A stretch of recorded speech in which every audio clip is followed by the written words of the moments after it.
কত মানুষ টাকায় দেখবেন টাকার অভাব নাই, বাড়ি গাড়ির অভাব নাই, ডাইনে ফ্রিজ বামেও টিউবওয়েলের পানি, ইন্তেকালের সময় পানি পানি বলে কান্না করে, পানি নাই বলে তার ডাইনে ফ্রিজের মধ্যে পানি রাখা, বাড়ির সামনে টিউবওয়েল বসা, এরপরও পানি পাই না কেন? আল্লাহ কয় এই বান্দা পানির অভাব নাই, কিন্তু তোমার রিজিকের মধ্যে রিজিকের ফেরেশতা কানে কানে বলে এ আব্দুর রহমান, গোটা দুনিয়া ঘুরলাম তোমার জন্য, এক ফোঁটা পানি পর্যন্ত পাইলাম না। অথচ তাকায় দেখেন আপনার ২৫০০ মেঘনা নদীর মধ্যে পানির কোনো অভাব নাই রে মুমিন।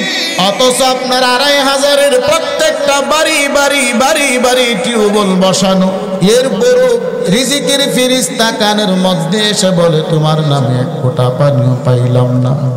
আল্লাহ কয় তোমার রিজিক সমাপ্ত হয়ে গেছে, যতই টাকার মালিক হও আল্লাহর কসম একটা ফোঁটা পানিও তুমি পান করতে পারবা না।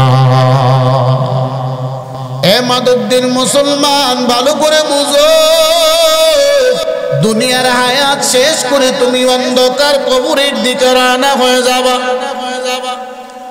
বুড়োই পাতার গরম জলে গোসল করাইয়া সন্তান ভাই বন্ধুগণ তোমার লাশ নিয়ে কবরের দিকে রওনা হবে। পিছনে পিছনে কান্না করবে, একদিন ২ দিন সর্বোচ্চ ৪০ দিন পর্যন্ত। ঘরের মধ্যে টেলিভিশন আছে, টেলিভিশন বন্ধ করে দেওয়া হবে। কারণ আমার আব্বা দুনিয়া থেকে বিদায়, এখন টেলিভিশন ছাড়লে মানুষ আমারে খারাপ বলবে, মন্দ কথা বলবে। টেলিভিশন ছাড়া যাবি না, টেলিভিশনটা বন্ধ রাখো। ৪০ দিন অতিবাহিত হওয়ার পরে সন্তান টিভিও চালাবে, সমস্ত গুনাহ আবার চালু হবে। কথা ঠিক কিনা? অথচ আজরাইল ডাক দিয়ে বলি এরে মাদুদ্দিন মুসলমান, ভালো করে বুঝো, তোমার ঘরের মধ্যে তোমার আব্বার জান কবজ করা হইল। আজরাইল তোমাকেও সতর্ক করে গেল, তুমিও সাবধান হও। আজকে তোমার আব্বা গেল, কালকে তোমার আম্মা যাবে, পরের দিন তোমার সিরিয়াল শুরু হবে।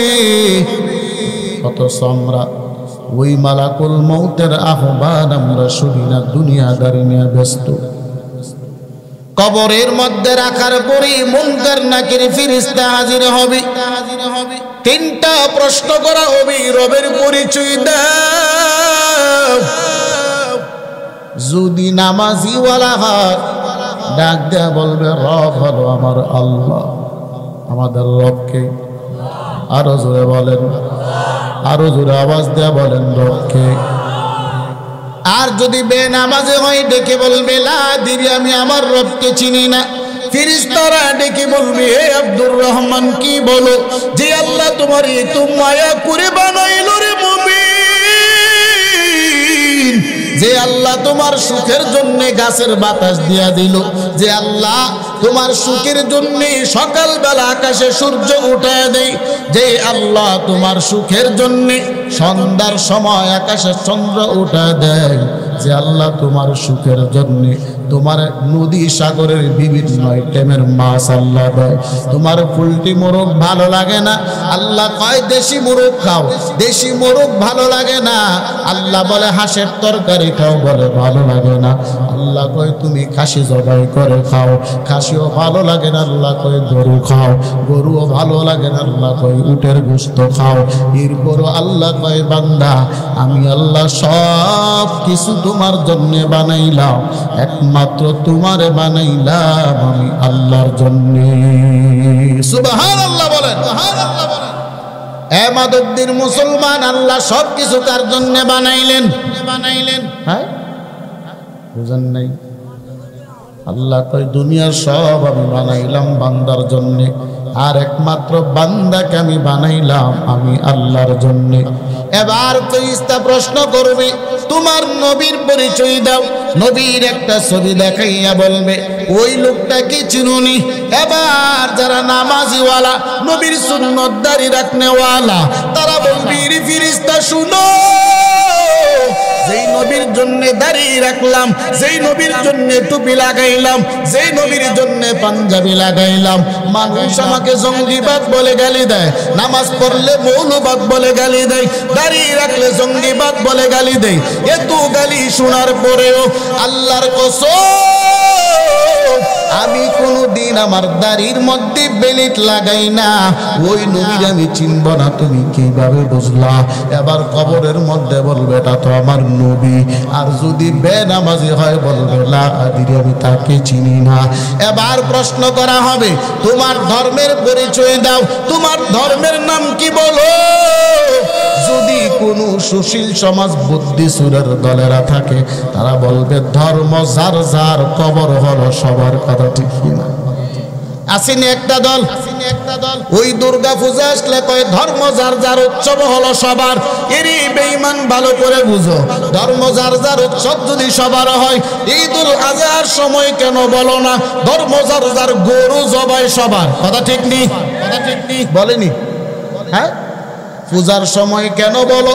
হ্যাঁ মুসলমান, মুসলমানের সন্তান পূজায় যাওয়া হালাল নাকি হারাম? আরো জোরে বলেন। এরপরও আমার দেশের কত মুসলমান রাজনীতিবিদ নিজের দলের ক্ষমতায় নেওয়ার জন্য দুর্গা পূজায় গিয়ে শুভেচ্ছা জানায়, দুর্গা পূজায় গিয়ে স্বাগতম জানায়। ও মুসলমান বলো, দুর্গা পূজা তো মুসলমানদের জায়গা না, এটা তো মুশরিক বেঈমানদের স্থান। কথা ঠিক কিনা? এবার দলিল দে আমরা তো তাদেরকে হেফাজত করার জন্য গিয়েছি। এরই মুসলমান ভালো করে শুনো, খলিফাতুল মুসলিমিন হযরতি ওমর রাদিয়াল্লাহু তাআলা ক্ষমতায় থাকাকালীন অর্ধ পৃথিবীর বাদশাহ, অর্ধ পৃথিবীর শাসক, একটা বেদিনের সঙ্গে রাষ্ট্রীয় একটা মিটিং ছিল। খলিফাতুল মুসলিমিন ওই মিটিং এর মধ্যে গেলেন, দুপুর বেলার খানা খাওয়ার জন্য দাওয়াত করলেন। ওমর খানা খাওয়ার জন্য বসলেন। বসার পরে ওমর যখন লুকমা নিলেন, একটা ভাত ওমরের হাত থেকে জমিনের মধ্যে পড়ে গেল। এবার ওমর ভাতটাকে জমিন থেকে উঠাবে, আর একজন সাহাবী ওমরকে হাত দিয়ে ইশারা দিয়ে বলে, ওমর ওই ভাতটা জমিন থেকে উঠাইবা না, কারণ তোমার সামনে যারা বসা সবাই হলো বড় বড় রাজনীতিবিদ, তারা হলো বড় বড় মানুষ।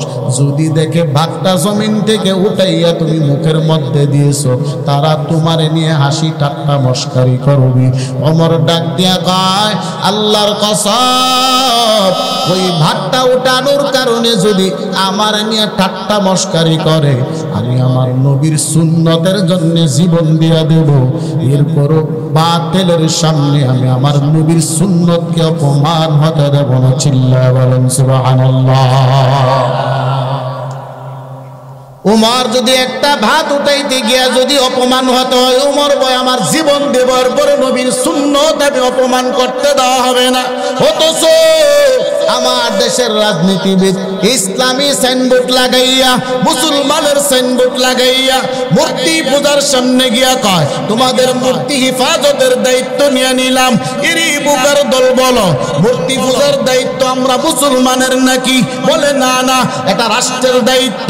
রাষ্ট্রের পুলিশ আছে, রাষ্ট্রের সেনাবাহিনী আছে, রাষ্ট্রের র্যাব বাহিনী আছে, রাষ্ট্রের বিজিবি আছে, তারা হেফাজত করবে।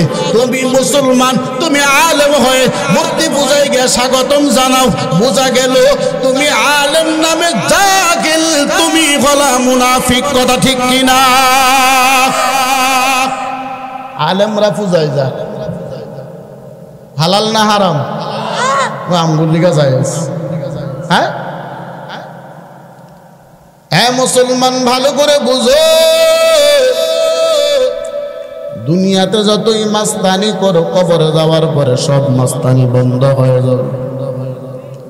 জিজ্ঞাসা করা হবে ধর্মের পরিচয় দাও।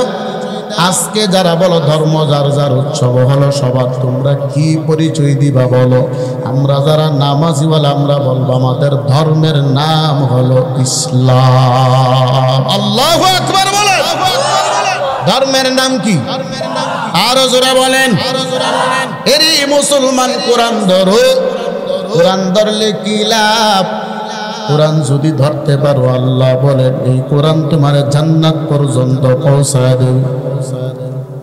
দেওবন্দের ইতিহাস একজন কৃষক মানুষ, মূর্খ মানুষ দুনিয়া থেকে বিদায় হয়ে গেছেন। ওই এলাকার মধ্যে কোনো আলেম নাই জানাজা পড়াবে। সন্তান এলাকার মানুষ নিয়ে রাস্তায় দাঁড়ানো, যদি একজন আলেম পাওয়া যায় আমার আব্বার জানাজা কাফন দাফন করাবো। এমন সময় তাকায় দেখে একজন সাইকেল নিয়ে চলে যাচ্ছেন, মাথার মধ্যে টুপি, মুখের মধ্যে দাড়ি, পরনের মধ্যে লম্বা জামা। সন্তান ডাক দেয়া কয়, আপনি কি আলেম? বলে হ্যাঁ আমি আলেম। ও চাচাজি, অনুরোধ আল্লাহর রাস্তায় আপনি আমার আব্বার কাফন দাফনের ব্যবস্থা করে দেন। আলেম ডাক দেয়া কয়, আমার তো সময় বড় কম, আমার অফিসের সময় হয়ে গেছে, আমার দ্বারা সম্ভব না। ওই সন্তানটা বারবার ওই আলেমের কাছে অনুরোধ করতেছে, আমাদের এলাকায় এমন কেউ নাই, আমার আব্বার জানাজা কাফন দাফন পড়াবে। আলেম বলে তাহলে দ্রুত তাড়াতাড়ি করো। এবার আলেম ওনাকে গোসল করালেন, কাফন দিয়ে পেছাইয়া এবার কবরের দিকে রওনা হয়ে গেলেন, জানাজার নামাজ পড়ালেন। সব মানুষেরা ডাক দেয়া কয়, আমরা কেউ কবরে কিভাবে রাখবো আমরা জানি না, একটু কবরের মধ্যে দিয়ে যাবো। ওই আলেম কৃষক মূর্খ মানুষটাকে কবরের মধ্যে শোয়াইয়া এবার অফিসের মধ্যে চলে গেলেন। অফিসে যাওয়ার পর তাকায় দেখে ওনার একটা গুরুত্বপূর্ণ কাগজ পকেটে ছিল, কাগজটার পকেটে নাই। উনি আবার সাইকেল নিয়ে পুরাটা রাস্তা তালাশ করতে করতে ওই বান্দার কবর পর্যন্ত চলে আসছে। কবরে আসার পরে সন্তানকে ডাক দিয়ে বলল, ও সন্তান আমার, তোমার উপকার করতে গিয়ে আমার যে বড় ক্ষতি হয়ে গেছে। সন্তান বলে, আঙ্কেল কি হইল আপনার? আমার পকেটে একটা গুরুত্বপূর্ণ কাগজ ছিল, কাগজটা আমি তালাশ করে পাই নাই, মনে হয় তোমার আব্বার কবরের মধ্যে রেখে গেছি। এবার তোমার আব্বার কবরটাকে খনন করে আমার কাগজটা বাহির করা দরকার। সন্তান ডাক দিয়ে বলে, চাচাজি আমরা তো কিছুই জানি না, আপনি আলেম মানুষ, যদি সম্ভব হয় আপনি করেন, আমরাও আসি। এবার আলেম মানুষ এলাকার মানুষগুলোরে নিয়ে কবরটা খনন করলেন। আলেম বলেন, কবরটা খনন করা শেষ, উপরের চাটাইটা যখন উঠাইলাম, আল্লাহর কসম আমি তাকায় দেখি কবরটা আলোকিত হয়ে গেছে। এবার আলেম বলে, আমি আর একটু ভাঁজটাকে একটু সরাইলাম, কারণ আলোকিত তো আগুন দেওয়া হয়, আবার জান্নাতের বিছানার মাধ্যমেও হয়। আমি বাসটা সরাইলাম, তাকায় দেখি আল্লাহর বান্দার কবরটা জান্নাতের ফুলের বাগান হয়ে গেছে। আলেম এবার ডাক দিয়ে বলি, ও এলাকার মানুষ বলো, ওনার বাড়িতে কে আছে? বলে ওনার একটা মেয়ে আছে বড় পর্দাশীল। আলেম বাড়িতে গিয়ে পর্দা রক্ষা করে মেয়েটাকে ডাক দিয়ে বলল, মা বলো তো তোমার আব্বা কে ছিল, তোমার আব্বা কি এমন আমল করত? মেয়েটা ডাক দিয়ে বলে, চাচাজি আমার আব্বা বড় মূর্খ মানুষ, কৃষক, এমন কোন আমল করতো না, তবে আমি দেখতাম রাতের বেলা একটা বই নিয়ে বালিশের মধ্যে বসে বসে, আমার আব্বা মূর্খ মানুষ, পড়তে জানে না, হাতের আঙ্গুল দিয়ে এইভাবে কি যেন করতো, আর চোখের পানি টপ টপ করে ওই কিতাবটার মধ্যে পড়তো। এবার আলেম ডাক দিয়ে বলি, কিতাবটা কোথায়? মেয়েটা বলে, আঙ্কেল তাকায় দেখেন আমার আব্বা মাথার উপরে একটা কাঠের মধ্যে কিতাবটা রাখা। কিতাবটা যখন খুললেন, তাকায় দেখে দুনিয়ার কোনো কিতাব না, আমার আল্লাহর পবিত্র কালাম আল কোরআন। আর আসতে বলেন। এবার আলেম কোরআনের দিকে তাকাইয়া চোখের পানি ছেড়ে কান্নার আওয়াজ। এ মা, তোমার আব্বার কপাল বড় ভালো, তোমার আব্বা এই যে কিতাবটা পড়তো, কিতাবটা সাধারণ কোনো কিতাব না, ওই কিতাবটা হলো পবিত্র কোরআন। কিতাবের প্রত্যেকটা লাইনে লাইনে বান্দার আঙ্গুলের চাপ বসে গেছে, চোখের পানির চাপ বসে গেছে।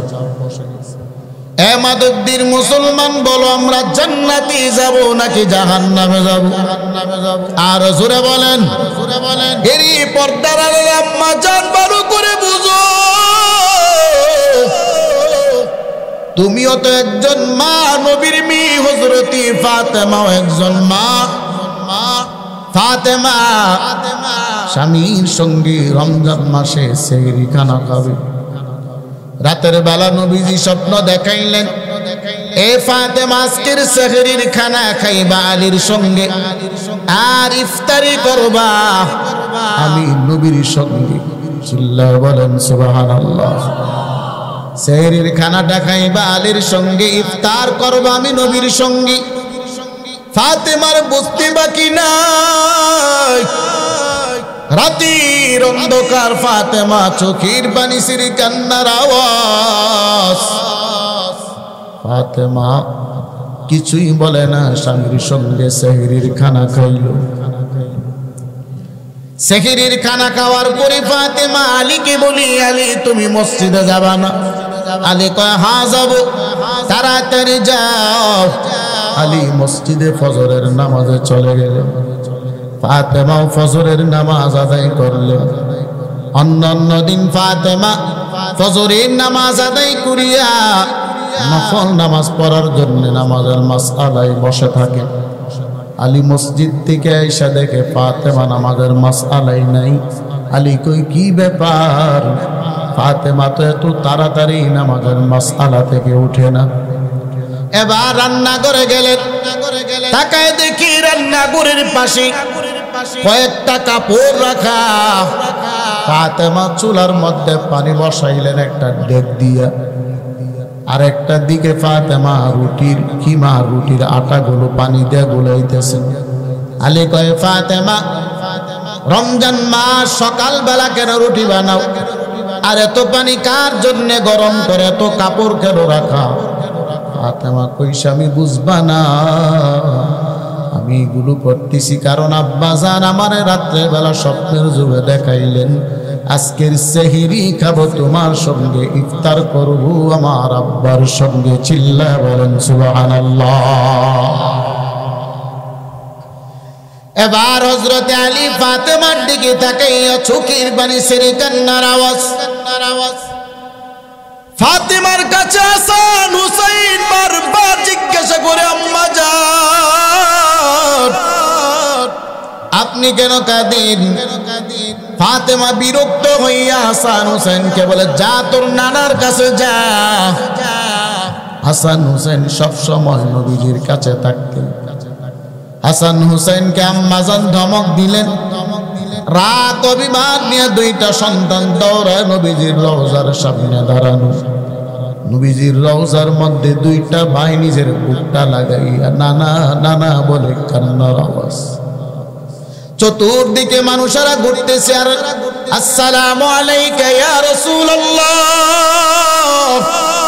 সালাম দিচ্ছেন দুইটা নাতি। নবীজির রওজার উপর শুইয়া কান্নার আওয়াজ। নবীজি রওজা থেকে ডাক দিয়ে বলে, ও আমার কলিজার টুকরা নাতিরা কাঁদো কেন? হাসান হুসাইন ডেকে বলি, নানাজি কাঁদে, মা গালি দিলে ধমক দিলে আপনার কাছে আসলাম। আজকে আপনি দুনিয়াতে নাই, কার কাছে যাব? নানার কবরের মধ্যে কান্না করে। নবী ডাক দে বলো, ও হাসান হুসাইন তাড়াতাড়ি যাও, বাড়িতে যাও, শেষবারের মতো আম্মা জানের চেহারাটা দেখে না।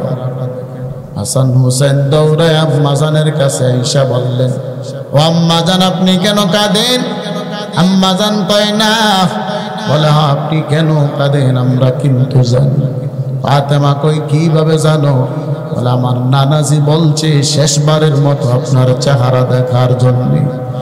এ মাদকদির আম্মা জানেরা ভালো করে বুঝো, ওই ফাতেমা দুনিয়া থেকে বিদায় হয়ে যাবে। স্বামী আলীর ডাক দেয়া কই, আলী আমি যখন দুনিয়া থেকে বিদায় হয়ে যাব, আমার লাশটাকে বেশিক্ষণ রাখবা না, তাড়াতাড়ি দাফন করে দিবা, আর এত মানুষকে এলান করবা না। আলী ডাক দেয়া কই, কি বলো? তুমি হলা নবীজির কলিজার টুকরা ফাতেমা, তুমি ইন্তেকাল করার পরে আমি এলান করব না, এটা কি কথা বলো? ফাতেমা বলে, রে আলী, আমাকে দুনিয়ার কেউ দেখে না আমি ফাতেমা কতটুকু লম্বা, কতটুকু মোটা ছিল। যদি আমার জানাজায় এলান করে দাও, মক্কা মদিনার সব সাহাবায়ে কেরাম চলে আসবে জানাজায়, আর কাটুরার মধ্যে দেখবি আমি ফাতেমা কতটুকু লম্বা, কতটুকু মোটা ছিল।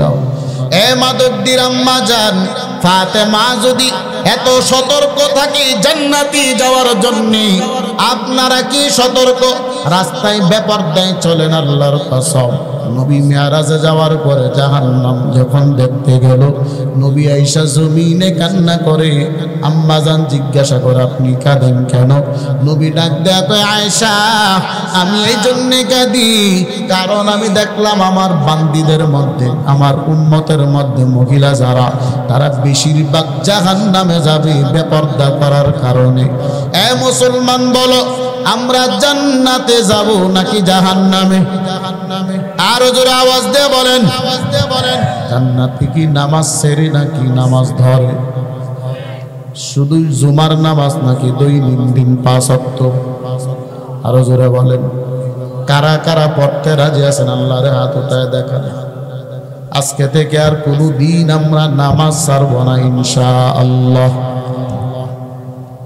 মুসলমান ভালো করে বুঝো, কবরের জগৎ শেষ হয়ে গেল, এবার হাসরের ময়দানে দাঁড়াবা। কত কঠিন হাসরের ময়দান। নবী কয়, হাসরের ময়দানে সূর্যের তাপের কারণে ঘামতে ঘামতে মানুষেরা গলা পর্যন্ত ডুবে যাবে, এত পরিমাণ পেরেশান ঘাম থাকবে। ওই দিনটা বড় কঠিন। আমার আল্লাহ এবার এক দলকে হিসাব করে জাহান্নামে দেবে, আর এক দলকে দেবে জান্নাতে। দুইটা দলতে দুই জায়গায় দেওয়ার পর আমার আল্লাহ মরণ নামক যে বস্তুটাকে দুইটা জায়গার মধ্যখানে আল্লাহ জবাই করে ফেলবে, আর বলবে, যাও তোমরা জাহান্নামী, তোমরা জান্নাতি, আর কোনদিন জীবনে তোমরা মৃত্যু বরণ করবে না। মরণ নামক বস্তুটাকে আল্লাহ জবাই করে ফেলবেন। এবার আল্লাহ পালা জান্নাতের মধ্যে গিয়ে সালাম দেবেন, আসসালামু আলাইকা ইয়া আহলাল জান্নাহ। সব জান্নাতীরা তাকাবে, কে সালাম দিয়েছে? চতুর্দিকে তাকাবি, কাউকে তালাশ করে পাওয়া যাবে না।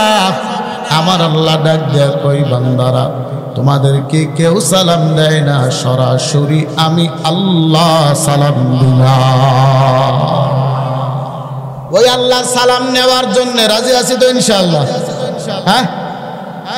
এবার আল্লাহ পাক জান্নাতে দুইটা গ্রুপ বানাবে। বানাইয়া আল্লাহ ডাক দিয়ে বলবে, এক গ্রুপকে, বান্দা বলো, আমি আল্লাহ যা ওয়াদা দিয়েছিলাম তা তোমরা পাইছনি? সবাই এক বাক্যে বলবে, হ্যাঁ পাইছি। আরেক দলকে জিজ্ঞাসা করবে, তোমরা পাইছনি? ওই দলটা বলবে, আল্লাহ এখনো সব পাই নাই, বাকি আছে। সুবহানাল্লাহ। এখনো কি আছে? বাকি আছে। যেই দলটা বলবে এখনো বাকি আছে, ওই দলটা হলো আলেমদের দল। আর যারা বলবে সব পেয়েছি, তারা হলো সাধারণ পাবলিক, যারা নামাজিওয়ালা মুমিন তাবলিগওয়ালা যারা, তারা বলবে আমরা সব পাইছি। আলেমরা বলবে আমরা সব পাই নাই। আল্লাহ বলবো কি বাকি আছে? আলেমরা বলবে মালিক নবীজির কাছে শুনতে পেয়েছি। আল্লাহ নবী সাহাবায়ে কেরামকে ডাক দিয়ে বললেন, ও সাহাবায়ে কেরাম বলো, পূর্ণিমার চাঁদ 14 তারিখের চাঁদ তোমরা দেখতে পাও কিনা? সাহাবায়ে কেরাম বললেন, আল্লাহ আমরা ক্লিয়ার দেখতে পাই।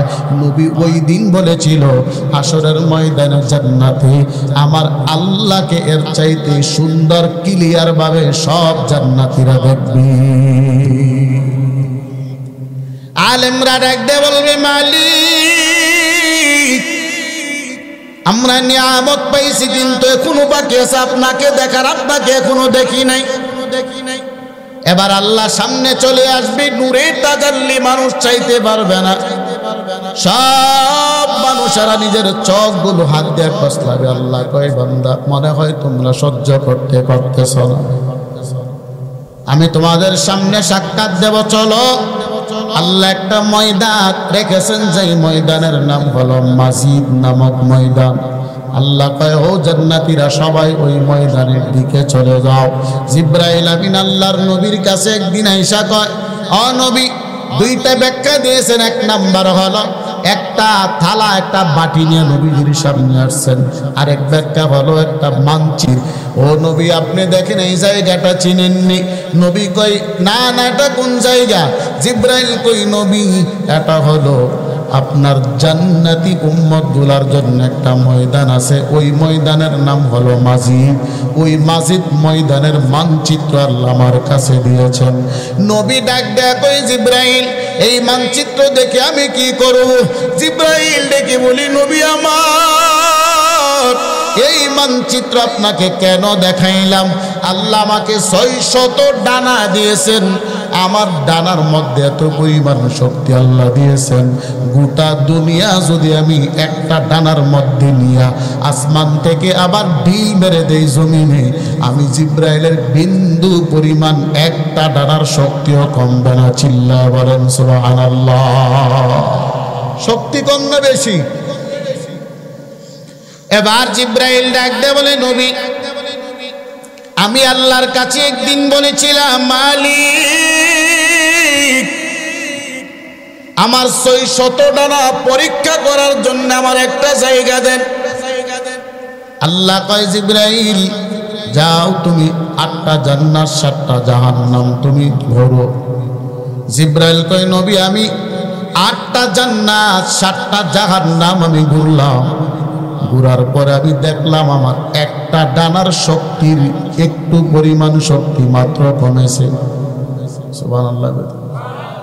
কয়টা ডানা? হ্যাঁ, জিবরাইলের ডানা কয়টা? 600। একটা ডানা দিয়ে ঘুরছে 8টা জান্নাত 7টা জাহান্নাম, এরপরে শক্তি কমে। জিবরাইল আল্লাহর কাছে বলে, মালিক, আপনাকে বলেছি 600 ডানা পরীক্ষা করার জন্য, আপনি এমন জায়গা দিয়েছেন একটা ডানার শক্তিও কমে নাই। আল্লাহ কই, জিবরাইল, যাও, আমার বান্দাদের জন্য একটা মাহফিল করব, মাহফিলের ময়দানটা ঘুরে আসো। সেই ময়দানের নাম হলো মাজিদ, এই মানচিত্রের ময়দানটা। জিবরাইল আমিন, আমি গেলাম, ওই ময়দানে উঠতে শুরু করলাম। একটা ডানার শক্তি শেষ হয়ে গেল, একে একে 100 ডানার শক্তি আমার শেষ হয়ে গেল। আমি ক্লান্ত হয়ে জমিনের মধ্যে বসে গেলাম। আবার আমি উঠতে শুরু করলাম, একে একে আমার 600 ডানার পরীক্ষা শেষ হয়ে গেল।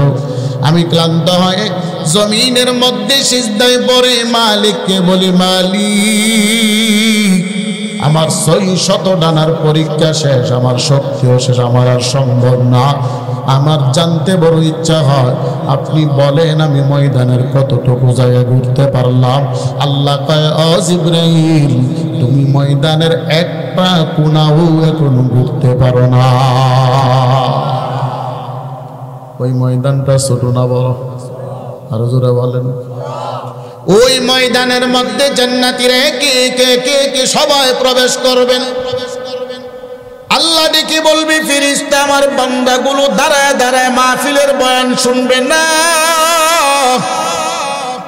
প্রত্যেকটা বান্দার জন্য একটা করে সিংহাসন সাজায় দাও। সব মানুষেরা একটা একটা সিংহাসনের মধ্যে বসে যাবেন। সামনে স্টেজ সাজানো, স্টেজ সাজানো, মানুষেরা স্টেজের দিকে তাকায় থাকবেন। আদম নবী থেকে ঈসা নবী পর্যন্ত সব নবী রাসূল স্টেজের মধ্যে বসা। 3টা চেয়ার স্টেজের মধ্যে রাখা, 3টা চেয়ার খালি, কেউ নাই। মানুষেরা বারবার তাকায় বলে, আল্লাহ, 3টা চেয়ার খালি, কে 3টা চেয়ারে বসবে? এমন সময় হঠাৎ করে আলান চলে আসছে, বিশেষ বক্তার আগমন। যিনি বক্তা থাকবেন তিনি হলেন পয়গম্বর দাউদ নবী। চিল্লায় বলেন সুবহানাল্লাহ। দাউদ নবী স্টেজে আগমন করবেন। দাউদ নবীর কণ্ঠ কত মজা জানো? দাউদ নবীকে আল্লাহ জবুর কিতাব দিয়েছিলেন। দাউদ নবী যখন জবুর কিতাব তিলাওয়াত করতেন, সাগরের মাছগুলো সাগরের কিনারায় চলে আসতেন শোনার জন্য। জঙ্গলের হিংস্র প্রাণী বাঘ সিংহগুলো সবগুলো চলে আসতেন। উপর দেয়া পাখিগুলো উড়াল দেয়া যায়, পাখিগুলো নাই মাজাইতেন ওনার তিলাওয়াত শোনার জন্য। এত মধুর কণ্ঠের তিলাওয়াত। আল্লাহ কয়, ও দাউদ, এতদিন তুমি জবুর তিলাওয়াত করেছ, আজকে জান্নাতের মাহফিলে তুমি আমার পবিত্র কালাম আল কোরআন তিলাওয়াত করো। দাউদ নবী সূরাতুল মুলক তিলাওয়াত করে জান্নাতবাসীদেরকে শোনাবেন। শুধু একদিন দুই দিন নয়, 40 বছর পর্যন্ত জান্নাতীরা দাউদ নবীর দিকে তাকায় থাকবে। আরো জোরে বলেন না সুবহানাল্লাহ। ওই কোরআন আপনাদের মাধবদী মাদ্রাসা আছে কি না? আরো জোরে বলেন। এই সূরাতুল মুলক এত দামি একটা সূরা জানেননি? আল্লাহর নবী কয়, প্রতিদিন ইশারের নামাজ আদায় করিয়া কেউ যদি সূরাতুল মুলক তিলাওয়াত করে ঘুমায় যায়, আর ওই দিন যদি ওই বান্দাটা মারা যায়, ওই সূরাতুল মুলক তাকে জান্নাতে না দেওয়া পর্যন্ত আল্লাহর কাছে সুপারিশ করতে থাকবে।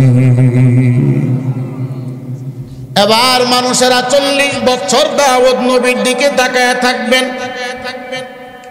আল্লাহ কি বলবে, মালিক আর কোন নিয়ামত আসেনি? আল্লাহ বান্দাদেরকে বলবে, বান্দা মাত্রই তো নিয়ামত শুরু, মাত্র কি শুরু। এবার আল্লাহ বলবেন, প্রধান বক্তা এখন তোমাদের সামনে আগমন করবেন। প্রধান বক্তা যিনি, তিনি হলেন আমাদের প্রিয় নবী রাহমাতুল লিল আলামিন। আল্লাহু আকবার বলেন।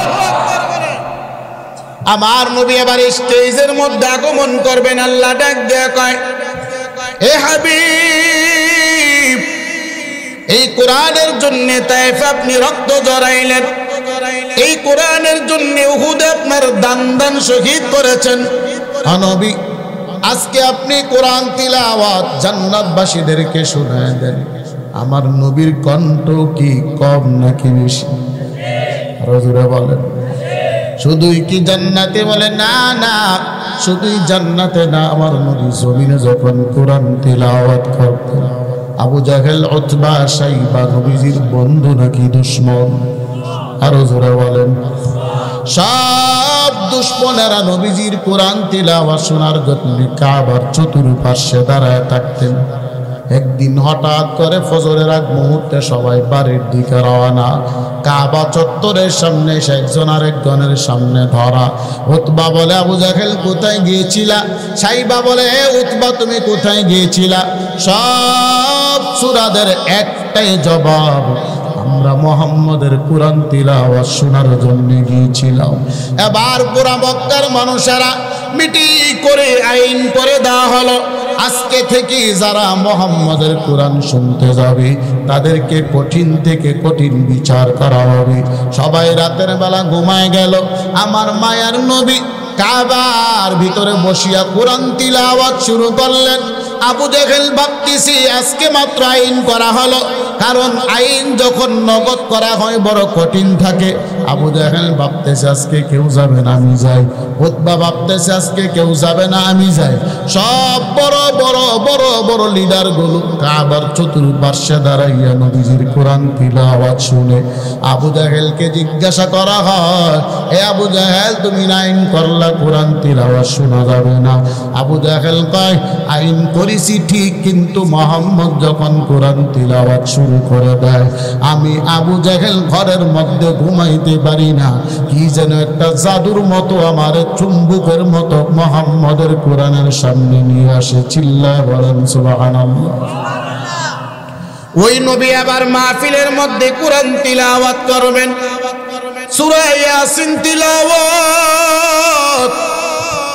নবীজি কোরআন তিলাওয়াত করবে, জান্নাতীরা 50 বছর পর্যন্ত নবীর দিকে তাকায় থাকবেন। মানুষেরা 50 বছর পর যখন হুশ ফিরে আসবে, আল্লাহকে বলবে মালিক আর কোনো নিয়ামত আসেনি। আল্লাহ বলবে তখন দাউদ নবীর কণ্ঠে শুনেছো, মুহাম্মদ নবীর কণ্ঠে শুনেছো, তোমাদের একটা নিয়ামত হলো আমি আল্লাহকে দেখা, আমি আল্লাহর কণ্ঠে কোরআন তিলাওয়াত শুনবা না। এবার আল্লাহ তাআলা স্টেজের মধ্যে সবার সামনে আল্লাহ হাজির হয়ে যাবেন। চিল্লায় বলেন আল্লাহু আকবার। আল্লাহ হাজির হয়ে কোরআন তিলাওয়াতের আওয়াজ, আমার আল্লাহ সূরা রহমান তিলাওয়াত শুরু করবে। কত বছর মানুষেরা তাকায় থাকবে, আল্লাহু আলাম, আল্লাহ ভালো জানেন। ও মুসলমান বলো, আমরা ওই মাহফিলের শ্রোতা হতে চাই কি চাই না? আরো জোরে বলেন, কারা কারা চান একটু হাত উঠে আল্লাহকে দেখা। সবাই ওই মাহফিলের শ্রোতা হবেন, আল্লাহ কবুল করুন। আরো জোরে বলেন আমিন। মালিক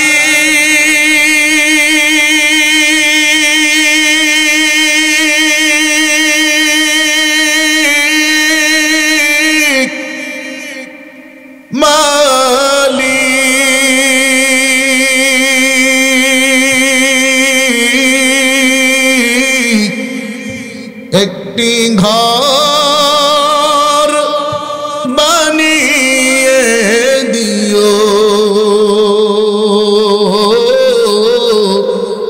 একটি ঘর বানিয়ে দিও মালিক,